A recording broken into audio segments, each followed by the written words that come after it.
নমস্কাৰ মই উত্তম ভূঞা আপোনালোকে চাই আছে DY365 বিশেষ অনুষ্ঠান স্পষ্টবাদ আমি স্পষ্টবাদত নিৰ্বাচনী সংক্ৰান্তীয় বিষয়বস্তুক লৈ আলোচনা কৰিম এইখিনি আমি বিভিন্ন বিষয় লৈ আলোচনা কৰি আছো পুনৰ নিৰ্বাচন সংক্ৰান্তীয় এটা বিষয় লৈ আলোচনা কৰিব বিচাৰিছো নিৰ্বাচনৰ দিনাংক ঘোষণা কৰা নাই কিন্তু নিৰ্বাচনী পৰিৱেশ এটা এই কৰোনাৰ যুগৰ মাজতো আহিছে বিশেষকৈ ৰাজনৈতিক দলসমূহৰ তৎপৰতা বিভিন্ন দলৰ মাজত মিত্ৰতা আৰু ঘনে ঘনে বিভিন্ন আঞ্চলিক দল গঠন এনে অৱস্থাত সমুখত দুটা প্ৰশ্ন আহিছে যে এই নিৰ্বাচনৰ সময়ত বিভিন্ন আঞ্চলিক দল গঠনৰ প্ৰৱণতা কিয় বৃদ্ধি পাইছে ইয়াৰ লগে লগে বিজেপিও ঘনে ঘনে বিৰোধী দলক আক্ৰমণ কৰিছে ঠিক তেনেকৈ কংগ্ৰেছৰ মাজতো এটা নতুন উৎসাহ উদ্দীপনা আহিছে কিন্তু কংগ্ৰেছ এআইডিএফৰ মাজত মিত্ৰতা হোৱাটো নিশ্চিত হৈছে ইয়াৰ বিপৰীতে বিজেপিৰ ফালৰ পৰা ন আঁচনি ঘোষণা কৰা হৈছে বিজেপিও নিশ্চিত হৈছে যে এই আঁচনিসমূহৰ পিছত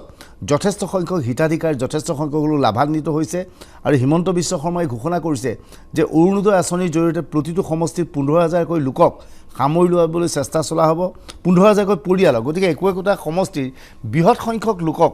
সামৰি ল'বলৈ চেষ্টা চলোৱা হ'ব ইয়াৰ বিপৰীতে কংগ্ৰেছ বিজেপিয়ে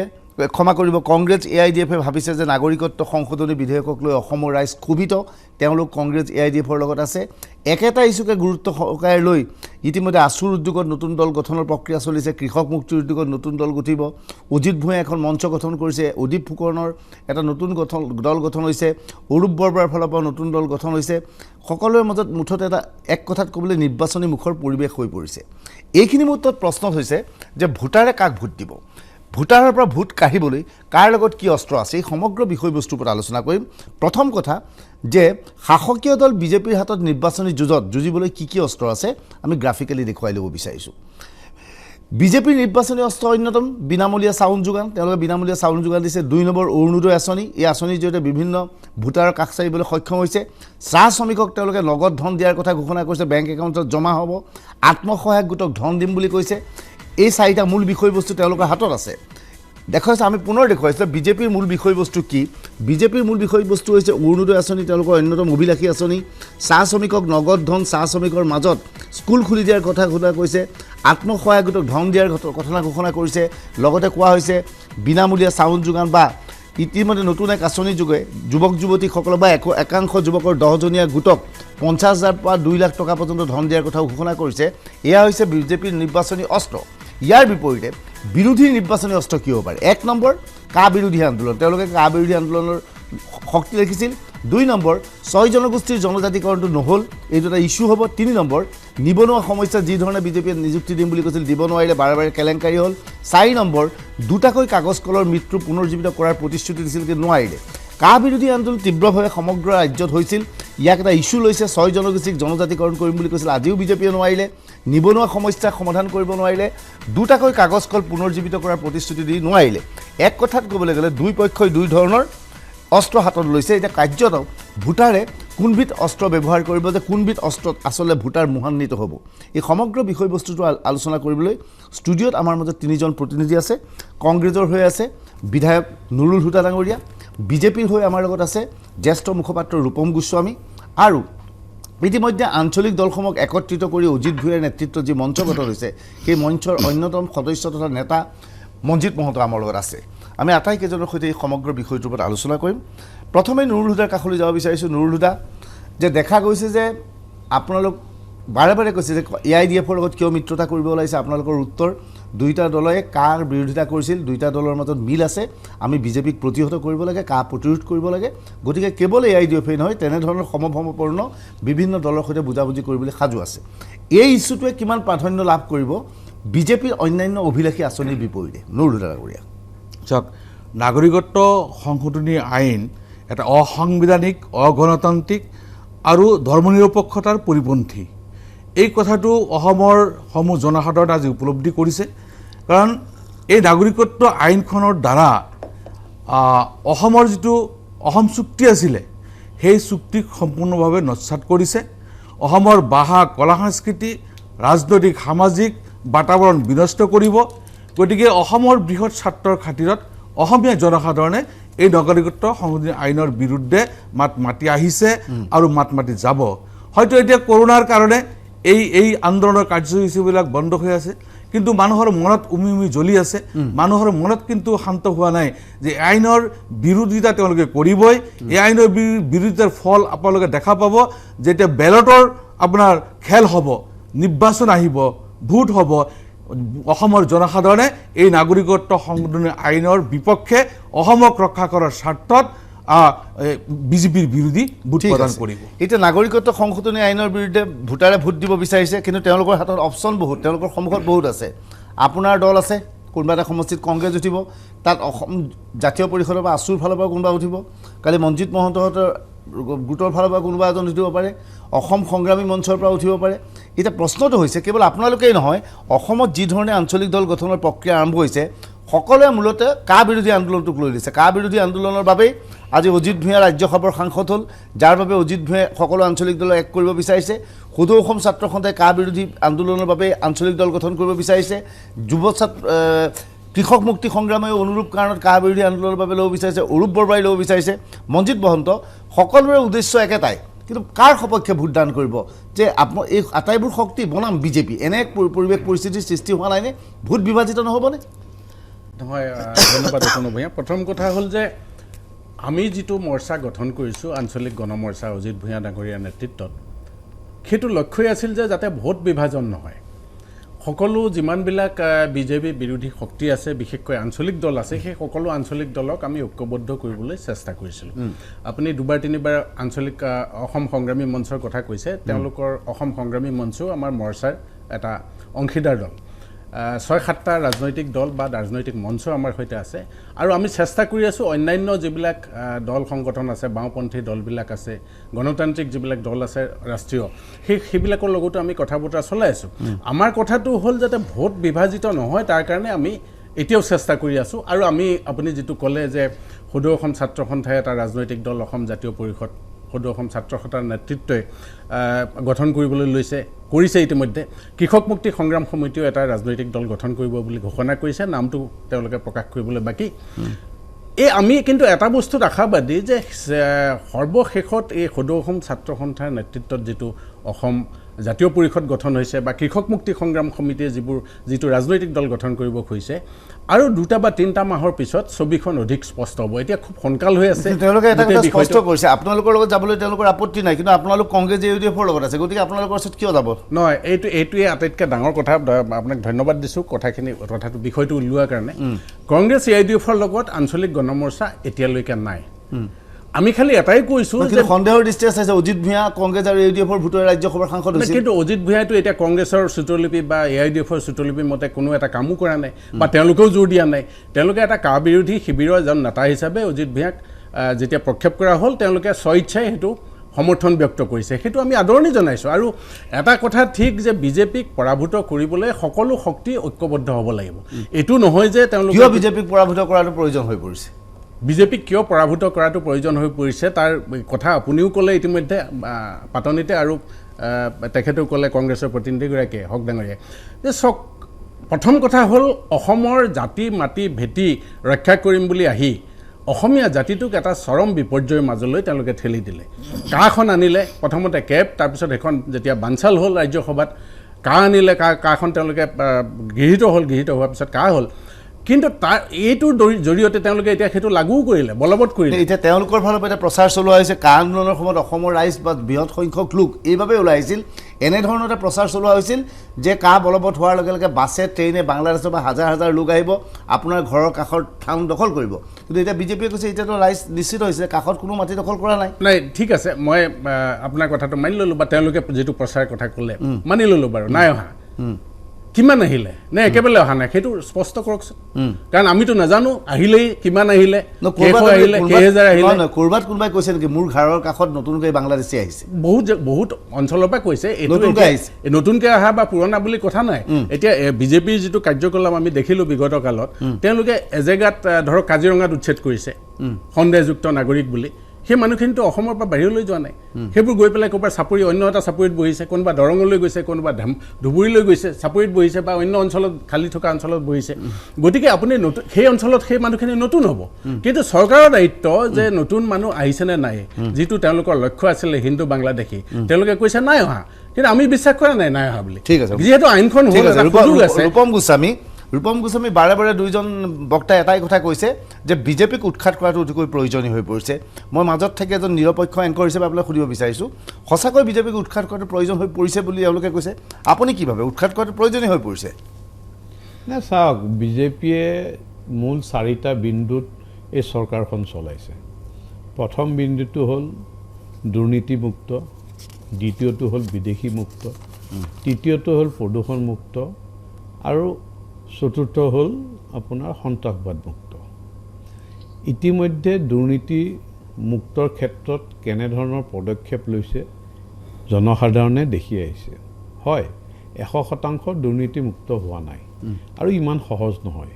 আজি 70 বছৰে ওৱলি যোৱা ঘৰখন ঠিক কৰিবলৈ কিছু সময় লাগিব প্ৰদূষণ মুক্তৰ ক্ষেত্ৰত ইতিমধ্যে অসম চৰকাৰে 10 কোটি গছ বননি ফল মূল ঔষধি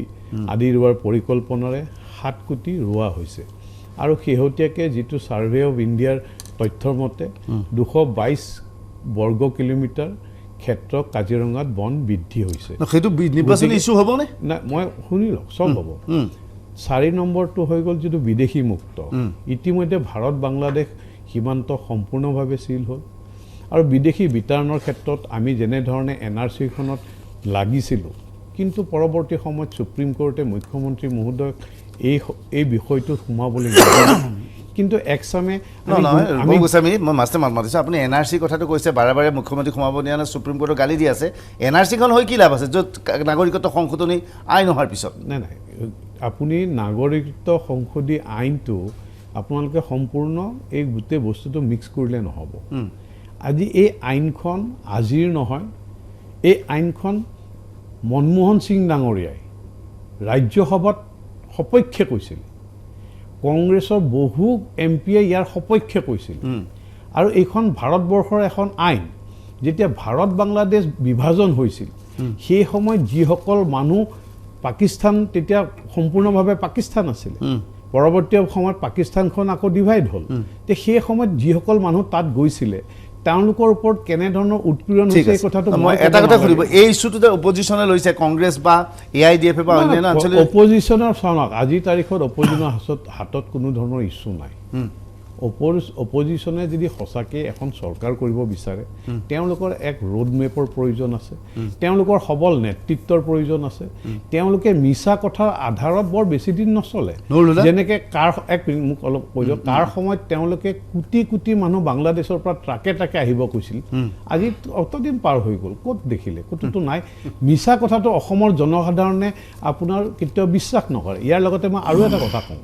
কংগ্ৰেছ ইউডিএফৰ যিটো আনহলি কংগ্ৰেছ ইউডিএফটো পিছলৈ যাম ৰূপম গোস্বামী যাম কিন্তু আপোনালোকৰ নেতৃত্বৰ বিফলতা তেওঁলোকে অভিযোগ কৰিছে মিছা কথা কোৱাৰ অভিযোগ কৰিছে কোনো ইস্যু নাই বুলি আপোনালোকে কৈছে নুৰুল দা তাৰমানে মিছা কথা কোনটো ৰাজনৈতিক দলে কৈ আছে এইটো অসমৰ জনসাধাৰণ পতিয়ন গৈছে অসম এখেতে কৈছে যে দুৰ্নীতিমুক্তৰ কথা কৈছে বিদেশীমুক্তৰ কথা কৈছে প্ৰদূষণমুক্তৰ কথা কৈছে দুৰ্নীতিমুক্ত হ'ল নেকি আগতকৈ দুৰ্নীতি বহু গুণে বাঢ়ি গৈছে দুৰ্নীতি হৈছে আজি এনেকুৱা অৱস্থা হৈছে ড্ৰাগছ গাঁৱৰ সৰু ল'ৰা ছোৱালীবিলাকে ড্ৰাগছ খাব আৰম্ভ কৰিছে সৰু ল'ৰা ড্ৰাগছ খাব আৰম্ভ কৰিছে প্ৰশাসন নীৰৱ প্ৰশাসনক কোৱাৰ পিছতো একশ্যন নহয় মই পুনৰ নাগৰিকত্ব সংশোধনীৰ বিষয়টো আনিছোঁ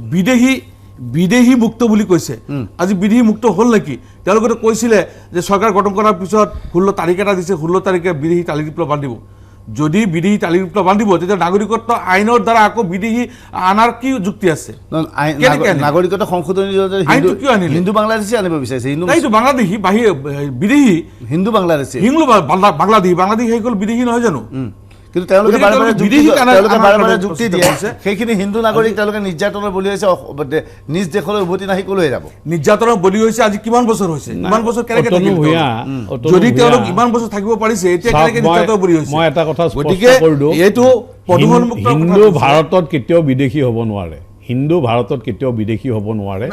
হিন্দু ভাৰতত সদায় স্বদেশীয় হৈ থাকিব কাৰণ যদি কোনোবা বেলেগ দেশত হিন্দুৰ ওপৰত উৎপীড়ন হয় হিন্দুসকল কলৈ যাব গতিকে হিন্দুসকলৰ এটাই স্থান আছে ভাৰতবৰ্ষ গতিকে উৎপীড়ন হোৱা কথাটো নৰেন্দ্ৰ মোদী ডাঙৰীয়াই কৈছে বাংলাদেশত উৎপীড়ন হৈছে বাংলাদেশৰ হিন্দুসকলে কৈছে যে আমাৰ ওপৰত উৎপীড়ন হোৱা নাই কেতিয়াও কোৱা নাই আপুনি কেতিয়াও কোৱা নাই শুনক আপুনি মিডিয়াৰ মানুহ আপুনি আগতে মিডিয়াত আছিলে আপুনি জানে এই গুকাত মিছা কথা নকব গুকাত মিছাটো আপোনালোকৰ অসমৰ জনসাধাৰণ জানে তেওঁলোকে পঢ়া শুনা কৰে তেওঁলোকে পঢ়া শুনা কৰে গোস্বামী ডাঙৰীয়া আপুনি যিটো কথা কৈছে আপুনি আপুনি যুক্তি আৰএছএছৰ বাংলাদেশৰ যিজন প্ৰমুখ তেওঁ কিছু 2 বছৰ নে এবছৰ আগতে সেইটো সকলোৱে জানো কি কৈছিল বাস্তৱ সত্য আজি যদি বাংলাদেশত হিন্দুসকল যদি হুহিত হৈছে লাঞ্ছিত হৈছে কেনেকৈ মন্ত্ৰীসভাত স্থান পাইছে কেনেকৈ সাংসদ হ'ব পাৰিছে বাংলাদেশৰ আমাৰ অসমত যেনেকে পাৰিছে তেনেকেই পাৰিছে অসমত কেনেকে পাৰিছে আপুনি জানে নহয় পূৰ্ববংগৰ পৰা মানুহবিলাক আহি পেলাই কেনেধৰণে তেওঁলোকে কেনেকে জনসাধাৰণে চাই আছে গতিকে জনসাধাৰণক মিছা আৰু প্ৰলোভনেৰে জনসাধাৰণে আপোনালোকে কৈছিলে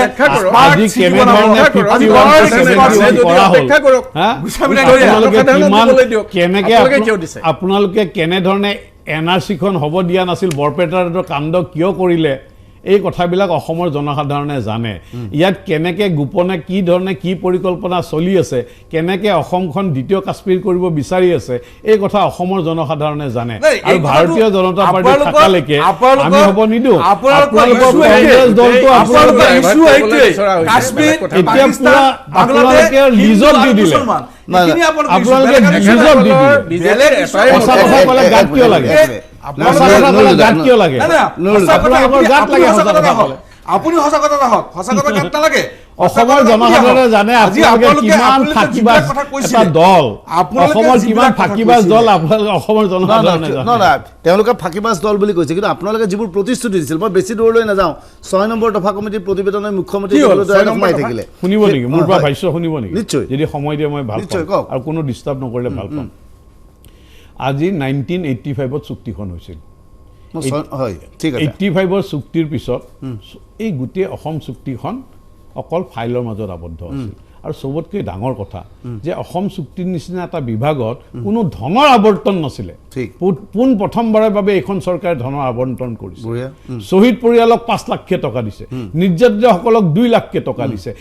100 বিঘা মাটিৰে শ্বহীদ উদ্যান স্থাপন কৰিছে আৰু এই যিখন প্ৰতিবেদনৰ কাৰণে কমিটি এইখন চৰকাৰৰ নেতৃত্বতে বনাই দিছে প্ৰতিবেদনখনৰ কমিটিখন কিয় গঠন কৰিলে কমিটি এইকাৰণে গঠন কৰিলে আপোনালোকে কা আনিলে কা আনাৰ কাৰণে যাতে কা বিৰোধী আন্দোলন যাতে সেইকাৰণে আনিলে তাত কৈছিলে কি যে এটা কথা শুনি লওঁকে এখন আপুনি সময় নিদিলে মোক গোটেইখিনি কথা ক'বলৈ যাতা বহুত দীঘলীয়া লেকচাৰ মাৰিব দীঘলীয়াটো হ'বই দীঘলীয়া এইটো সময় ক্ৰমাতে দীঘলীয়া আপোনালোকে সেই তেতিয়া কিন্তু আন্দোলন নকৰিলে অতদিন অসম কৰি থাকিলে ফাইলত আমি ফাইলৰ পৰা আমি পেপাৰৰ পৰা পাৰ্লিয়ামেণ্টলৈ লৈ গ'লো কিন্তু আপোনালোকে কোনো ধৰণৰ বক্তব্য ৰখা নাই অসম চুক্তিটো কাগজ কল দুটাৰ কথা আছিলে অহম কাগজ কল কিয় বন্ধ হ'ল দুটা ঠিক আছে মই কাগজ কল দুটা কৰি নোৱাৰিলে কিয় আপুনি নাজানে নেকি কাগজ কল কিয় হোৱা নাই এতিয়া নাজানে নেকি আপুনি মানুহক ক'লে আপুনি নাজানে নেকি কৈছিলে যে স্মাৰ্ট সিটি বনাব কোনটো স্মাৰ্ট সিটি বনালে আপোনালোকে এডভান্স আসাম কৰিলে এডভান্স আসামৰ যোগেদি আপোনাৰ লাখ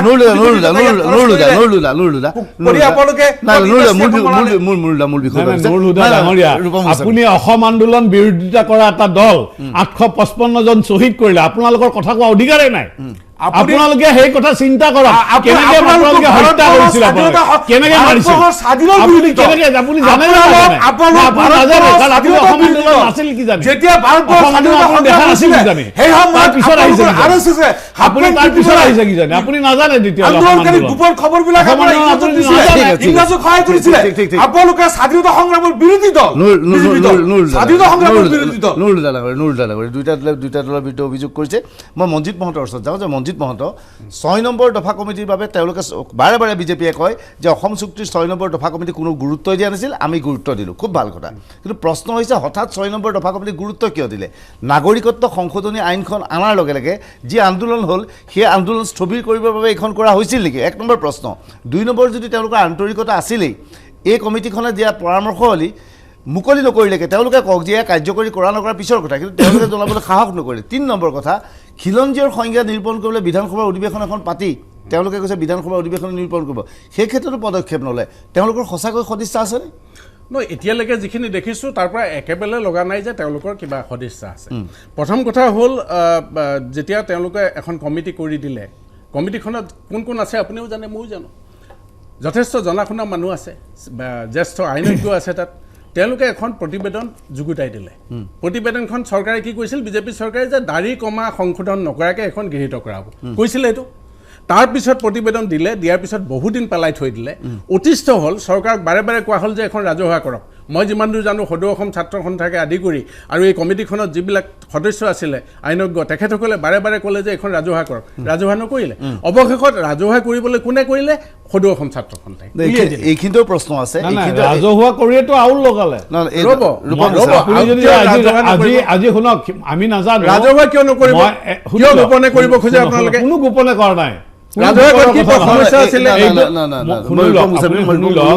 অধ্যক্ষ ডাঙৰীয়া, সেই যি কমিটিৰ অধ্যক্ষ ডাঙৰীয়া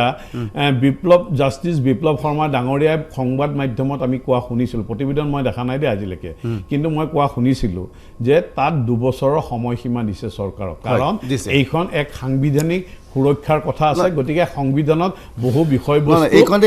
এক্সামিন কৰাৰ কথা আছে।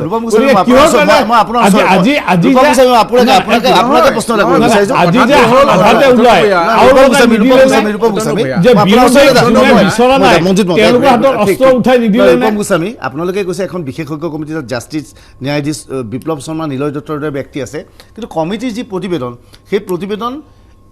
বিজেপিৰ শীৰ্ষ নেত্ৰী অমিত শ্বাহতে ভাবে যে মুখ্যমন্ত্ৰীৰ সৈতে সেনে বৈঠকতো এই বিষয়টো উত্থাপন হৈছে যে এইখন যথেষ্ট অসাংবিধানিক, আখৰে আখৰে পালন কৰাটো সম্ভৱপৰ নহয়। 1951 চন খিলঞ্জীয়াৰ ভিত্তিবৰ্ষ হিচাপে নিৰূপণ কৰিছে। 1951 চনত আমাৰ তাত কোনো NRC কাগজ পত্ৰ নাই। NRC 1951 চনত বনাব লাগিব, 1971খন বনাওঁতে খেলি মেলি হৈছে, আকৌ 1951খন বনাব কেনেকৈ? এনেবোৰ কাৰণেতো হয়তো বিজেপি নেতৃত্বই এইখনক গুৰুত্ব দিয়া নাছিল বা এইখনক লৈ চিন্তা চৰ্চা চলে। গতিকে ইয়াৰ ক্ষেত্ৰত কমিটিয়ে প্ৰতিবেদন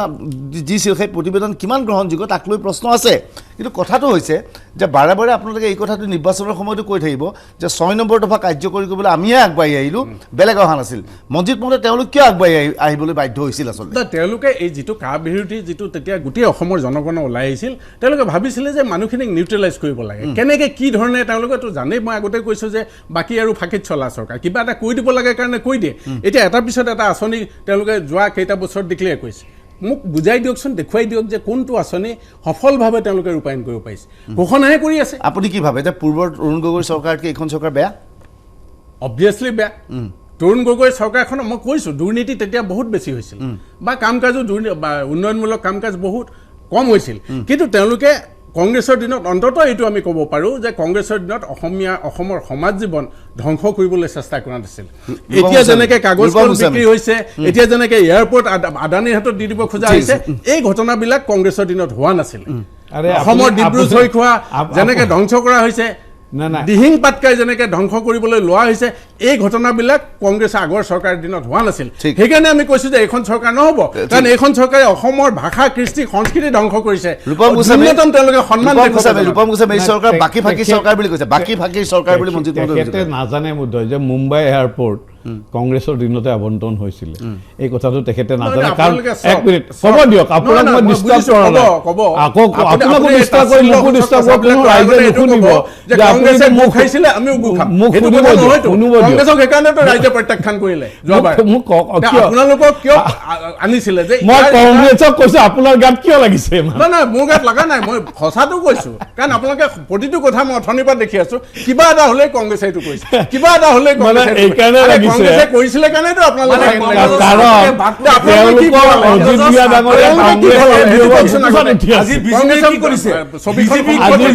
নহ'ব। বিজেপি আজি ভাৰতবৰ্ষত 23টা উদ্যোগ, ডাঙৰ ডাঙৰ উদ্যোগ বিক্ৰী কৰি দিলে,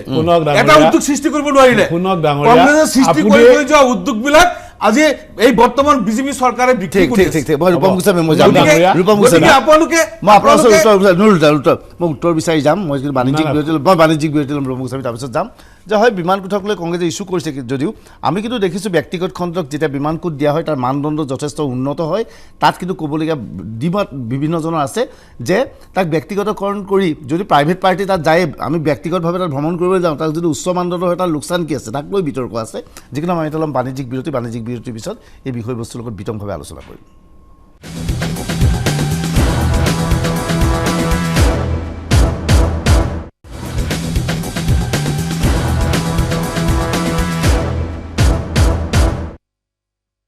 আপোনালোকে চাই আছে DY365 এই অনুষ্ঠান 24 ঘণ্টা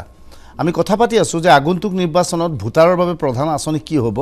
প্ৰধান ইস্যু কি হ'ব বিজেপি চৰকাৰৰ অভিলাষী আঁচনি নে বিৰোধীয়ে সন্মুখত লোৱা কা বিৰোধী আন্দোলন মই নুৰুদাৰ কাষলৈ যাব বিচাৰিছোঁ যে কা বিৰোধী আন্দোলনক আপোনালোকে ইস্যু হিচাপে লৈছে বা বিভিন্ন আঞ্চলিক দলে তাক ইস্যু হিচাপে লৈছে কিন্তু দেখা গৈছে ইয়াৰ বিপৰীতে হিমন্ত বিশ্ব শৰ্মাই ঘনে ঘনে বিভিন্ন আঁচনি ঘোষণা কৰিছে কাৰোবাৰ ঘৰলৈ 830 টকাকৈ দিয়াৰ কথা কৈছে বিনামূলীয়া চাউল দিছে স্কুলত এডমিশ্যন ফ্ৰী দিছে ইউনিফৰ্ম ফ্ৰী দিবলৈ ওলাইছে লগে লগে চাহ বাগিচাত 3000 2000 টকাকৈ শ্ৰমিকসকলে একাউণ্টত ভৰাই দিব ওলাইছে সেইবোৰৰ সময়ত সেইবোৰ যেতিয়া কোনোবাই পাব সাধাৰণ শ্ৰেণীৰ ভোটাৰৰ বাবে সেই সময়ত কা বিৰোধী আন্দোলনত তেওঁলোকে পাহৰি নাযাবনে এই চৰকাৰটো চাক অকল ঘোষিতৰ চৰকাৰ তাৰমানে ঘোষণাহে কৰে আপুনি যিটো কৈছে স্কুলৰ ছাত্ৰ ছাত্ৰীক ইউনিফৰ্ম এইটো কংগ্ৰেছ চৰকাৰৰ পৰা দিয়া আহিছে স্কুলীয়া খাদ্য কিতাপ বিনামূলীয়া চাউল কিন্তু এটা বিনামূলীয়া এডমিশ্যন হৈছে বিদ্যালয়ৰ গৃহ নিৰ্মাণ শিক্ষক নিযুক্তি শিক্ষা বিভাগ গোটেইখিনি কংগ্ৰেছে কৰি আহিছে আৰু সেই সময়ত চাক কংগ্ৰেছে ছাত্ৰীসকলক চাইকেল দিছে হাইস্কুলৰ ছাত্ৰীসকলক বিজেপিয়ে কৈছিলে যে আমি চৰকাৰ কৰিব পাৰিলে আমি চাইকেল নহয় স্কুটি দিম আজি পাইছেনে অসমৰ কোনোবা ছোৱালীয়ে স্কুটি কোনেও পোৱা নাই তেওঁলোকে চৰকাৰ গঠন কৰাৰ পিছত ক'লে বিধানসভাৰ মজিয়াত এই পবিত্ৰ বিধানসভাত স্বয়ং আঁচনি এটা ল'লে এই স্বয়ং আঁচনিৰ দ্বাৰা 300 কোটি টকা বাজেটত ধাৰ্য কৰিলে আৰু ক'লে যে 1 লাখ যুৱক যুৱতীক তেওঁলোকে 1 লাখ টকা বিনা সুদত ছাবচিডি সহ দিব আমাক ফৰ্মো দিছিলে ফিল আপ কৰি যুৱকসকলে ছাবমিট কৰিলে ইণ্টাৰভিউ দিলে তাৰপিছত এজন ল'ৰাও এই আঁচনিৰ দ্বাৰা উপকৃত নহ'ল স্বয়ং আঁচনি তেওঁলোকে কৈছিলে যে 2018 চনৰ বিধানসভাতেই এটা আঁচনি লৈছিলে সেই আঁচনি লৈছিলে যে নৱবিবাহিতা ছোৱালীসকলক নৱবিবাহিতা বোৱাৰীসকলক 1 বুৰিকে সোণ দিব আজিলৈকে কোনো ছোৱালীয়ে বিবাহিত ছোৱালী 1 বুৰি সোণ নাপালে এতিয়া আকৌ যোৱা বিধানসভাত দাবী কৰিছে কমে 1000 জনে পাইছে না 1000 জন পোৱা নাই অফিচিয়েল তথ্য এইটো আমাৰ যিটো হেৰি সোণৰ কথাটো কৈ আছো পিছত আকৌ 19 আকৌ কৰিলে 30,000 টকা দিব এতিয়ালৈকে কোনো 30,000 টকা নাপালে এটা আঁচনি যিবিলাক লৈছে চাক এই গোটেইবিলাক আঁচনি চাউলৰ কথা কৈছে চাউলটোতো কংগ্ৰেছৰ দিনতেই এই আঁচনি লৈছিলে কংগ্ৰেছে 3 টকাকৈ দিছিলে সেই 3 টকাটো ফ্ৰী তেওঁলোকে কৰিছে কিন্তু তেওঁলোকে চাউলটো ফ্ৰী কৰিছে মাটিৰ খাজনা কিমান বৃদ্ধি কৰিছে আজি মাটিৰ খাজনা য'ত 25 টকা বিঘা আছিলে বাৰী মাটি সেইটো 700 টকা বিঘা কৰিছে খেতি মাটি য'ত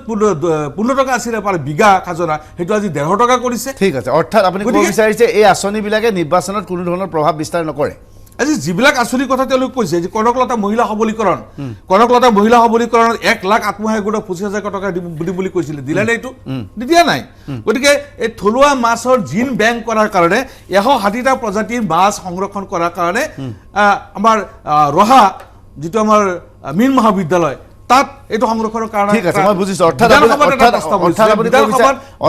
ক'ব বিচাৰিছে এইবোৰ যিবোৰ আঁচনি এইবোৰ মুখৰে এনাউন্স হৈছে কাৰ্যত কোনো হোৱা নাই গতিকে ভোটাৰ এই আঁচনিক লৈ আকৰ্ষিত নহয় ৰূপম গোস্বামী আপুনি কি ভাবে যে আপুনি ইমান আঁচনি ঘোষণা কৰি আছে তেওঁলোকেতো বিৰোধীত আছে তেনেধৰণে ক'বই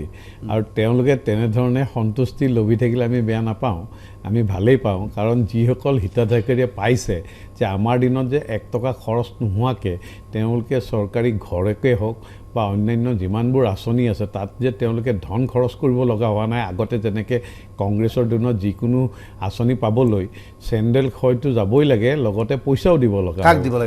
এইটো বিভিন্ন ধৰণৰ দালাল পক্ষ থাকে আপোনালোকে কংগ্ৰেছৰ দিনত যিমান হৈছিলে তাতকে 10 গুণ বেছিকে দুৰ্নীতি হৈছে অলপ মোক ক'ব দিলে মই ভাল পাম আপোনালোকে গাঁৱত গৈ চাওক আপুনি এচি ৰুমত বহি আপুনি গম নাপাব আপুনি গাঁৱৰ ৰাস্তাত গৈ খোজকাঢ়ি চাওক জনসাধাৰণ কিমান জ্বলাকলা খাই আছে না আপোনাতকৈ মোৰ শব্দটো বহুত বেছি বহুত দুগুণ মই চিঞৰিব পাৰোঁ মই এটা কথাই কওঁ যে আজি যে আপোনালোকে ইমান কথা কৈ আছে আজি 70 বছৰে এই সমস্যাবিলাক থাকিবই নালাগিছিল ভাৰতবৰ্ষত দুখীয়া মানুহ থাকিবই নালাগিছিল আজি যিমানবিলাক আপোনালোকে আজি সেইটোৱে কংগ্ৰেছে ইমান ডাঙৰ ইণ্ডাষ্ট্ৰী ভাৰতবৰ্ষত স্থাপন কৰিলে আৰু আপোনালোকে বিক্ৰী কৰি আছে আপোনালোকে সেইটোৱে কৰি আছে আপোনালোকে কোনটো নিৰ্মাণ কৰিলে আপোনালোকে কৰা নাই আপোনালোকে বিহে কৰি আছে আপোনালোকে ভাবি চাওকচোন আপোনালোকে কি কৰিছে আপুনি চকুটো মুদি আকৌ চকুটো মেলি দিয়াৰ লগে লগে যিমানবিলাক দেখা পাব গোটেইবিলাক কংগ্ৰেছে কৰা গতিকে আপোনালোকে কৈ আছে আপোনালোকে ক'বই হুদা ডাঙৰীয়া এই কাগজ কলবিলাক আপোনালোকৰ দিনতে মৰহি হৈছিল কিন্তু দেই আমাৰ দিনত নহয় আমি আপোনালোকে চৰকাৰ অহাৰ পিছত বন্ধ হৈছে ইয়াৰ আগত আছিলে চলি আছিলে না ঠিক আছে নহয় মই ৰূপম গোস্বামী এই কথাটো কৈছোঁ তেওঁলোকে বাৰম্বাৰ অভিযোগ কৰিছে যে আঁচনিসমূহ এনাউন্সমেণ্ট হৈছে কাৰ্যত হোৱা নাই কিন্তু আমি জানো কিছুমান আঁচনি হৈছে যেনে বিনামূলীয়া এডমিশ্যন হৈছে সেইটো সত্য কথা আমি জানো যে তেওঁলোকৰ মাজত যি চাউল ফ্ৰী যিটো হৈছে সেইটো সত্য কথা স্কুটি দিম বুলি কৈছিল কাৰিকৰী কাৰণত কিয় দিব নোৱাৰে এতিয়া চাইকেল দিম বুলি কৈছে গতিকে সেইটো হোৱা নাই সোণৰ কথা যিটো কৈছে হয় নুৰুল দাই ঠিকেই কৈছিল সোণ দিয়াৰ কথা কৈছিল পিছত হিমন্ত বিশ্ব শৰ্মাই কৰিলে সোণৰ মূল্য সঘনে সলনি হয় গতিকে সোণ দিব নোৱাৰিম আমি নগদ ধন দিম আমি চৰকাৰী তথ্য আনিবলৈ চেষ্টা চলাইছিলোঁ প্ৰায় মাত্ৰ 1000 গৰাকী মানুহে পাইছে এতিয়া চৰকাৰে কয় যে ৰেজিষ্টাৰ চাৰ্টিফিকেট দিবলগীয়া হোৱাৰ বাবে বহুতে দিব পৰা নাই পোৱা নাই যিকিনো অৰ্থাৎ সেই আঁচনি কাৰ্যকৰী হোৱা নাই আপুনি কি ভাবে আঁচনিসমূহে কামত নিদিব নেকি আপোনালোকক মই প্ৰথম এটা কথা কওঁ যে এখন আমি আজি যে আঁচনিসমূহ আমি দিছোঁ এই আঁচনিসমূহে আমি কাক চুব বিচাৰিছোঁ যিবিলাক অন্তদয়া মানে সমাজত বসবাস কৰা শেষৰজন ব্যক্তি যোনে একেবাৰে তেওঁলোকৰ অৱস্থা খুব বেয়া আমি তেওঁলোকক টনকিয়াল কৰিব বিচাৰিছোঁ আজি যেনেকৈ আমি পইচা দিবলগীয়া হৈছে নাই এতিয়া অৰুণোদয় আঁচনিত যেনেকৈ 830 টকাকৈ প্ৰতিমাহে পাব মহিলাসকলে কোনসকল মহিলাই পাব যাৰ ঘৰত টিভি ফ্ৰিজ নাই কোনো ধৰণৰ আৰু ডাইৰেক্ট বেনিফিট ডিবিটি মই এক ছেকেণ্ডত কৈ দিছোঁ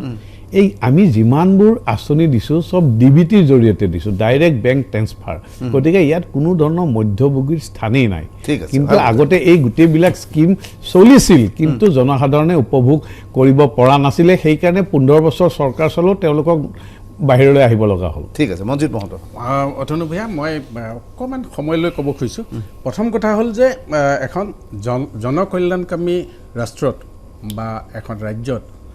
চৰকাৰে আচলতে যিবিলাক হিতাধিকাৰী বুলি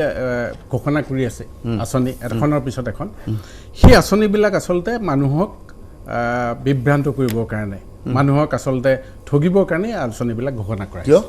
সেইকাৰণে মই কৈছোঁ আপুনি ভোট নাপাব দেই এনেকৈ কথা ক'লে সেইবিলাক মানুহ যিসকলে পাইছে তেওঁলোকে বেয়া ভাব কিন্তু আপোনালোকে কি ৰাজনীতি কৰিব গৈছে মই নাজানো আমি আপোনালোকৰ যেনেকৈ সমাজত হ'ল এমএলএ আমাৰ লক্ষ্যটো সেইটো নহয় আমি সঁচা কথা কৈ আহিছোঁ সঁচা কথাই কৈ যাম বেয়া পালেও লাভ নাই আৰু আপুনি মোৰ কাৰণে চিন্তা কৰিব নালাগে ৰূপম গোস্বামী ডাঙৰীয়া কোনে ভোট নিদিয়ে আৰু মই সেই কথা এতিয়াও ভবা নাই আচ্ছা দ্বিতীয় কথাটো হ'ল যে এখেতে কৈছে ডাইৰেক্ট বেংক ট্ৰেন্সফাৰ হৈছে পোনপটীয়াকৈ হিতাধিকাৰী এজনৰ বেংকৰ একাউণ্টত টকা সোমাইছে এই যে হিতাধিকাৰী বুলি এতিয়া কয় আঁচনিবিলাক আগতে সেইবিলাক কল্যাণকামী আঁচনি আছিলে হিতাধিকাৰী আগতে ধৰক নিৰ্বাচনৰ এদিন দুদিন আগতে এতিয়া কল্যাণকামীয়ে হয় ৰ'ব এক মিনিট মই কৈ থাকোঁতে মাজত নক'লে ভাল পিছত ক'ব আপুনি সময় পাব নহয় আগতেও আছিলে এইবিলাক ধৰক নিৰ্বাচনৰ আগতে বিভিন্ন ধৰণৰ এতিয়া কি প্ৰব্লেম সমস্যা কি হৈছে দিয়ে এতিয়া কথা সেইবিলাক গৈছিলে দলৰ পুঁজিৰ পৰা এতিয়া সেইটো লিগেলাইজ কৰি পেলোৱা হৈছে এইটো চৰকাৰৰ পৰা ডিটি যিটো ক'লে এখালে ডিবিটি ডাইৰেক্ট বেংক ট্ৰেন্সফাৰ অৰ্থাৎ হোৱা ধন মানুহৰ মাজত ছটিয়াম বুলি কৈছে কাৰোবাক দিছে কাৰোবাক দিয়া নাই ডাঙৰ কথাটো হ'ল যে অৰ্থনৈতিক উন্নয়নৰ কাৰণে স্বাৱলম্বী কৰিবৰ কাৰণে ৰাইজক কি আঁচনি আছে ইয়াততো কৈছে যে তোমাক 840 টকা দিম মাহে 840 টকাত এটা পৰিয়াল চলিব পাৰে এজন মানুহ 830 টকা ৰ'ব মই কৈছোঁ যে তাতকৈ যদি তেওঁক ক'লেহেঁতেন যে তোমাক আমি 50,000 টকা দিছোঁ তুমি এখন দোকান দিয়া গ্ৰুপক দিছে এক মিনিট ৰ'ব মোক ক'বলৈ আপুনি গম পোৱা নাই ৰ'ব জানো মই আপোনালোকৰ গোটেইখিনিয়ে জানো তাক যদি পইচা দিয়া হৈছে চৰকাৰৰ তৎপৰতাত আপুনি দোকান দিয়ক আপুনি স্বাৱলম্বী হওক আৰু এই পইচা এবছৰৰ পিছৰ পৰা আপুনি ইমান টকাকে ইনষ্টলমেণ্ট দিব সেই ধৰণৰ আঁচনিটো নাই লোৱা আপুনি নাই বুলি অৰুণোদয় এতিয়া মোক কৈছে যে কেলেংকাৰী কথা কৈছে অতনু ভূঞা কালি প্ৰশান্ত ফুকনে অভিযোগ তুলিছে প্ৰশান্ত ফুকন তেখেতসকলে কিন্তু বিজেপিৰ নেতা ডিব্ৰুগড়ত প্ৰশান্ত ফুকনে অভিযোগ তুলিছে যে অৰুণোদয়ৰ টকা কেলেংকাৰী কৰিছে এগৰাকী নেত্ৰীয়ে ডিব্ৰুগড়ত ঠিক আছে এইবিলাক ক'ত গ'ল তেতিয়াহ'লে এখেতে কৈছে ডিবিটি হৈছে মাজত কোনো কেলেংকাৰী নাই ক'ত এই নেত্ৰীগৰাকী আৰু কোনে দিছে এই যিবিলাক হিতাধিকাৰী আঁচনিবিলাকৰ এটা কথা মই কৈছোঁ আঁচনিবিলাকৰ হিতাধিকাৰী কোনে বাছনি কৰে ভাৰতীয় জনতা পাৰ্টীৰ কৰ্মকৰ্তাসকলে এজনক দায়িত্ব দিয়ে তেওঁ নিজৰ দলৰ এইটো বাস্তৱ সত্য যে আমাৰ তাত তথ্য আহিছে ঢকুৱাখানাত জব কাৰ্ডৰ এনেকুৱা কাহিনী আছে, দৈনিক খবৰ আহিছে যে জব কাৰ্ড মোৰ নামৰ জব কাৰ্ডখন বেলেগৰ নামত বেংকত টকা ওলোৱা হৈছে, এনেকুৱা ঘটনা সংঘটিত হৈছে সমগ্ৰ অসমত হৈছে নাই নে ঢকুৱাখানাত হোৱাৰ তথ্য আমাৰ তাত আহিছে। এইখিনি ল'ম এটা সৰু বাণিজ্যিক বিৰতি।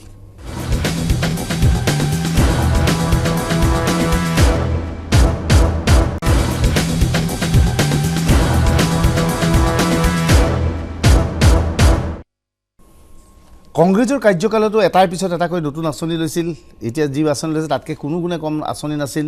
মাজনীৰ পৰা আৰম্ভ কৰি নবোৱাৰীলৈকে আঁচনি আছিল, যে নবোৱাৰীৰ আঁচনিৰ সুবিধা লাভ কৰিছিল। তৰুণ গগৈ হয়তো সপোনতো ভবা নাছিল ইমানবোৰ হিতাধিকাৰ থকাৰ পিছত নিৰ্বাচনত আমি এনেকৈ হাৰিম, কিন্তু তৎসত্ত্বেও নিৰ্বাচনত হাৰিলে। গতিকে বিজেপিয়ে ইমানবোৰ আঁচনি লৈছে, ইমানবোৰ আঁচনি লোৱাৰ পিছতো বিজেপি নিৰ্বাচনত আকৌ আহিব পাৰিবনে আঁচনিৰ জৰিয়তে? মনজিৎ মহন্ত।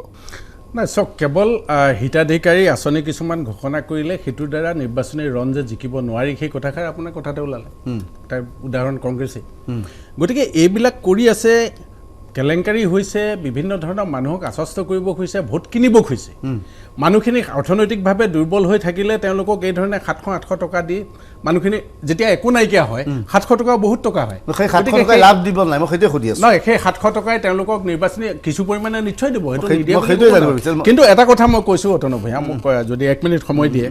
আজি চাওক, গোটেই এই যিবিলাক ঘটনা, অৰ্থনৈতিক অৱস্থাটো ক'লৈ গৈ আছে সকলোৱে জানে, ব্যৱসায়ী মহলৰ প্ৰতিজন মানুহে বুজি পাইছে। আজিৰ তাৰিখত -23.7 হৈছে জিডিপি। আৰু আজিৰ তাৰিখতে যদি আমি বাংলাদেশ চাওঁ, আমি হাঁহি থাকোঁ, বাংলাদেশৰ জিডিপি হ'ল 7.5% গ্ৰথ ৰেট। তেনে নেপালৰ 1.8%। এতিয়া ঘটনাটো নহয়, মই আৰু এটা কথা ক'ম যে এওঁলোকে বিজেপি চৰকাৰখনে খিলঞ্জীয়াৰ কথা কয়, জাতি মাটি ভেটিৰ কথা কয়। আজি খিলঞ্জীয়াৰ অৱস্থা ক'ত? মই দূৰলৈ যাবই নালাগে, দিছপুৰৰ ওচৰত আমচাং, তাত খিলঞ্জীয়া ভূমিপুত্ৰসকলক উচ্ছেদ কৰা হৈছিল। মনজিৎ মহন্ত, খিলঞ্জীয়া কোন আমি এতিয়ালৈকে নাজানো, খিলঞ্জীয়া সংখ্যা এতিয়ালৈকে বুজিছোঁ। কিন্তু আপোনালোকে আঁচনি লৈছিল, আপোনালোকে বহুত আঁচনি লৈছিল, তথাপি আপোনালোকে হাৰিলে। এওঁলোকে বহু আঁচনি লৈছে, আঁচনিয়ে তেওঁলোকক সহায় কৰিব না কা বিৰোধী হৈ আপোনালোকক জিকাই দিব? চাওক, আমাৰ দিনত ইয়াতকৈ বহুত আঁচনি আছিলে আৰু এই আঁচনিবিলাক কাৰ্যত ৰূপায়ণ কৰা হৈছিলে। আৰু এতিয়াতো গৃহীত আঁচনি, ৰূপায়ণ নহয় আঁচনিবিলাক। গতিকে জনসাধাৰণে এইবিলাক আঁচনিৰ কথা নাভাবে। এটা আচল কথা হ'ল অসমৰ মান সন্মান অস্তিত্ব ৰক্ষাৰ কথা। অসমক ৰক্ষা কৰিব লাগিব, অসমৰ ভাষা কলা সংস্কৃতি ৰক্ষা কৰিব লাগিব। সেইবাবে আপোনালোকক গতিকে অসমৰ ভাষা কলা সংস্কৃতি ৰক্ষাৰ কাৰণে অসমৰ সমূহ জনসাধাৰণে কংগ্ৰেছক আকোৱালি ল'ব, কাৰণ কংগ্ৰেছে এটা দল, ধৰ্মনিৰপেক্ষ দল। আৰু এই কংগ্ৰেছে জাতি জনগোষ্ঠীৰ মানুহ একেলগে কংগ্ৰেছৰ যিটো আদৰ্শ, কংগ্ৰেছৰ নীতি আৰু আদৰ্শ হ'ল ধৰ্মনিৰপেক্ষ আৰু সকলো জাতি জনগোষ্ঠীৰ মানুহ লৈ যোৱা দল হয় কংগ্ৰেছ। গতিকে জনসাধাৰণে কংগ্ৰেছকহে আকোৱালি ল'ব। ঠিক, আঁচনিয়ে কাম নিদিব, কা বিৰোধী শক্তিয়ে আপোনালোকক প্ৰতিহত কৰিব। চাওক, কা বিৰোধৰ পিছত আমি দুটাকে নিৰ্বাচন ফেচ কৰিছোঁ আৰু দুয়োটাতে আমি সুফল পাইছোঁ। পঞ্চায়ত নিৰ্বাচন আৰু আমি 2019ত যিটো পাৰ্লিয়ামেণ্টাৰী ইলেকশ্যন হৈছিল তাতো সুফল পাইছোঁ। গতিকে অসমৰ জনসাধাৰণে যথেষ্ট গুণী জ্ঞানী, তেখেতসকলে জানে সিদ্ধান্ত কেনেকৈ ল'ব লাগে, কোনে কি কৰিছে, বিজেপিয়ে কি কৰিছে। তেখেতে বৰ জাতি মাটি ভেটিৰ কথা যিখিনি কথা কৈ আছে, আমি জাতি মাটি ভেটি ৰক্ষা কৰিছোঁ। আমি আজি খিলঞ্জীয়াসকলক মাতি দিছোঁ, আমি ভাষা গৌৰৱৰ জৰিয়তে আমি যথেষ্ট কাম কৰিছোঁ। গতিকে আৰু মই এটা কথা কওঁ, তেখেতে যিটো ভাষা কথা কৈ আছে, ভাষা তেওঁ শব্দটোৱে ভাল ধৰণে ক'ব পৰা নাই, তেখেতে কি ভাষা ৰক্ষা কৰিব? গতিকে মই এইটো এটা কথা স্পষ্ট যে আজি ভাৰতীয় জনতা পাৰ্টী মানুহৰ হৃদয়ত আছে, অসমীয়া জনসাধাৰণৰ হৃদয়ত আছে নে নাই সেই কথা নিৰ্বাচনৰ সময়ত গম পাব। গতিকে মই অনুষ্ঠানৰ পৰা বিদায় ল'ব লৈছোঁ, সকলোকে ধন্যবাদ জনাই অনুষ্ঠানৰ পৰা বিদায় লৈছোঁ। কিছু সময়ৰ পিছত আমি আপোনালোকৰ ওচৰত আহিম 24 ঘণ্টালৈ।